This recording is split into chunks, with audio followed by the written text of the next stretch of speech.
റവാഡ ചന്ദ്രശേഖരനെ സംസ്ഥാന പോലീസ് മേധാവിയായി നിയമിച്ചതിനെ ചൊല്ലി രാഷ്ട്രീയ വിവാദവും ശക്തമാവുകയാണ്. നിയമനത്തിൽ പരോക്ഷ വിമർശനവുമായി മുതിർന്ന CPIM നേതാവ് P. ജയരാജൻ രംഗത്തെത്തി. കൂത്തുപറമ്പ് വെടിവയ്പ് ചരിത്രം ഓർമ്മിപ്പിച്ച് ജയരാജൻ യോഗേഷ് ഗുപ്തയെ എന്തുകൊണ്ട് ഒഴിവാക്കിയെന്നത് വിശദീകരിക്കേണ്ടത് സർക്കാരാണെന്നും പ്രതികരിച്ചു. എന്നാൽ നിയമനത്തെ ന്യായീകരിക്കുകയാണ് CPIM സംസ്ഥാന നേതൃത്വം. UPSC പട്ടികയിൽ നിന്നാണ് പോലീസ് മേധാവിയെ തിരഞ്ഞെടുത്തത് എന്നും വെടിവയ്പ് കേസിൽ റവാഡ ചന്ദ്രശേഖരനെ ഹൈക്കോടതി കുറ്റവിമുക്തനാക്കിയതാണെന്നും CPIM സംസ്ഥാന സെക്രട്ടറി MV ഗോവിന്ദൻ പറഞ്ഞു. നിയമനത്തെ ന്യായീകരിച്ച് പ്രതിപക്ഷ നേതാവ് VD സതീശനും രംഗത്ത് വന്നു.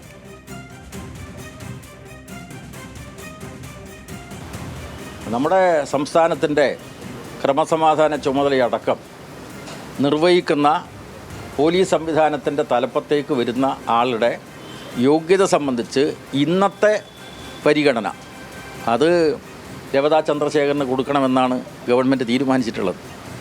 അപ്പോൾ ഗവൺമെൻറ് അക്കാര്യത്തിൽ തീരുമാനമെടുത്തു. അപ്പോൾ ഒരു കാലത്ത് ഇത്തരത്തിൽ പരിഗണിക്കപ്പെട്ടവരിൽ ചിലരെ സംബന്ധിച്ച് ഞങ്ങൾ തന്നെ ആക്ഷേപം ഉന്നയിച്ചിട്ടുണ്ട്. ചില കേസുകളിൽ പ്രതികളായിരുന്നു.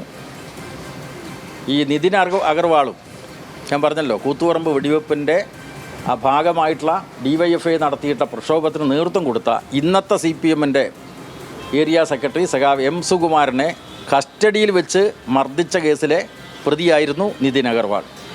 അപ്പോൾ അന്ന് അത് സംബന്ധിച്ചുള്ള കൃത്യമായിട്ടുള്ള നിലപാട് ഞങ്ങൾ സ്വീകരിച്ചിട്ടുണ്ട്. ഇന്ന് ഗവൺമെൻറ് മെറിറ്റിൻ്റെ അടിസ്ഥാനത്തിൽ പുതിയ DGPയെ നിശ്ചയിച്ചിരിക്കുന്നു.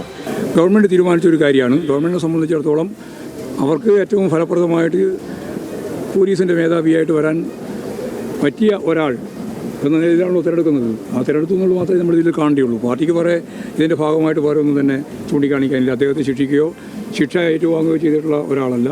പ്രതിസ്ഥാനത്ത് തന്നെ പിന്നീട് ഒഴിവാക്കപ്പെട്ട കോടതി തന്നെ ഇടപെട്ട് ഒഴിവാക്കപ്പെട്ടിട്ടുള്ള ഒരാളാണ്. വെടിവെപ്പിന് ഉത്തരവിടാൻ പോലീസ് ആക്ടിൽ പ്രൊവിഷൻ ഉണ്ടല്ലോ. പോലീസ് ആക്ടിൽ ഏത് സമയത്താണ് അത് ചെയ്യണമെന്നുണ്ട്.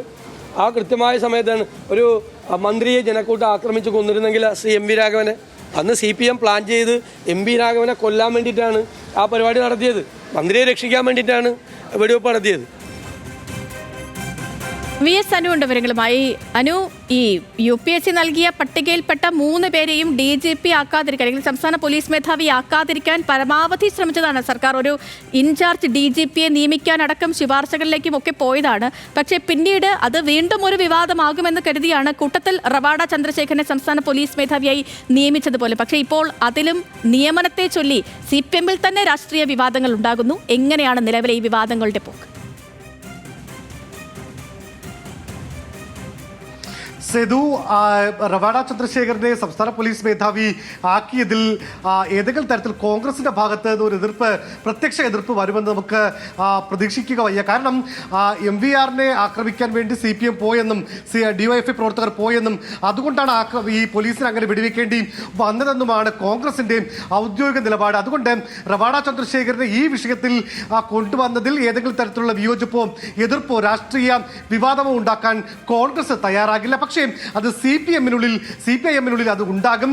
കാരണം 1994 കൂത്തുപറമ്പ് വെടിവെപ്പ് കേസിൽ DYFI പ്രവർത്തകർ മരിക്കുകയും അതിൽ കുറ്റക്കാരനാണെന്ന് ആരോപിക്കുകയും പ്രതി ചേർക്കപ്പെടുകയും ചെയ്ത വ്യക്തിയാണ് റവാഡ ചന്ദ്രശേഖർ. അന്ന് അദ്ദേഹം തലശ്ശേരി ASP ആയിരുന്നു. അദ്ദേഹത്തെ അന്ന് പ്രതിയാക്കുകയും ചെയ്തു. പക്ഷെ പിന്നീട് 2012 അദ്ദേഹത്തെ ഹൈക്കോടതി കുറ്റവിമുക്തനാക്കുന്നത്.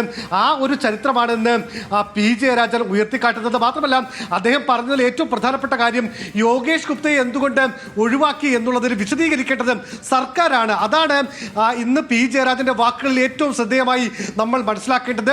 യോഗേഷ് ഗുപ്തയെ മാറ്റിയത് എന്താണെന്ന് സർക്കാരാണ് വ്യക്തമാക്കേണ്ടതെന്ന് പറയുന്നു.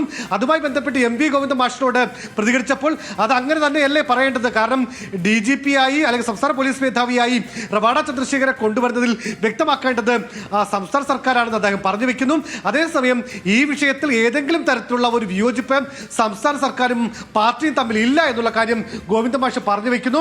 ഏതായിരുന്നാലും ഇതുമായി ബന്ധപ്പെട്ട പാർട്ടി പ്രവർത്തകർക്കിടയിലും സ്വാഭാവികമായും കണ്ണൂരിലെ പ്രവർത്തകർക്ക് വലിയ രീതിയിലുള്ള ഒരു മാനസിക പ്രശ്നം ഉണ്ടാകും. അത് സ്വാഭാവികമാണ്. കാരണം അവരുടെ പ്രിയപ്പെട്ട സഹപ്രവർത്തകരെ വെടിവെച്ചു കൊന്ന അതിൽ പ്രതിയാക്കപ്പെട്ട ഒരു ഉദ്യോഗസ്ഥനെ, പ്രത്യേകിച്ച് ഒരു കേരളത്തിൽ CPIM നേതൃത്വം കൊടുക്കുന്ന ഒരു ഭരണം നടക്കുമ്പോൾ, രണ്ടാം പിണറായി സർക്കാർ ഭരിക്കുമ്പോൾ ഇവിടെ അദ്ദേഹത്തെ കൊണ്ടുവരുന്നതിൽ സ്വാഭാവികമായും പാർട്ടി പ്രവർത്തകർക്ക് ഒരു വിയോജിപ്പും വിമർശനവും അല്ലെങ്കിൽ അമർഷവും ഒക്കെ ഉണ്ടാകും.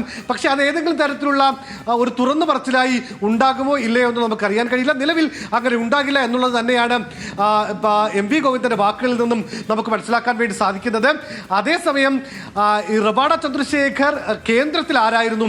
കേന്ദ്രത്തിൽ പ്രധാനമന്ത്രി നരേന്ദ്രമോദിയോട് അദ്ദേഹത്തിന്റെ ഏറ്റവും അടുത്ത ഉദ്യോഗസ്ഥനാണ് റവാഡ ചന്ദ്രശേഖർ. അദ്ദേഹത്തെ കേരളത്തിലേക്ക് കൊണ്ടുവരുമ്പോൾ അതിൽ ഈ BJP-യുമായുള്ള ബന്ധം എന്നൊക്കെ പറയുന്ന രാഷ്ട്രീയ അല്ലെങ്കിൽ ആരോപണങ്ങളിലേക്കായിരിക്കും കോൺഗ്രസ് കടക്കുക. ഏതായാലും റവാഡ ചന്ദ്രശേഖർ വരും ദിവസങ്ങളിൽ അദ്ദേഹം സംസ്ഥാന പോലീസ് മേധാവിയായി ചാർജ് എടുക്കും.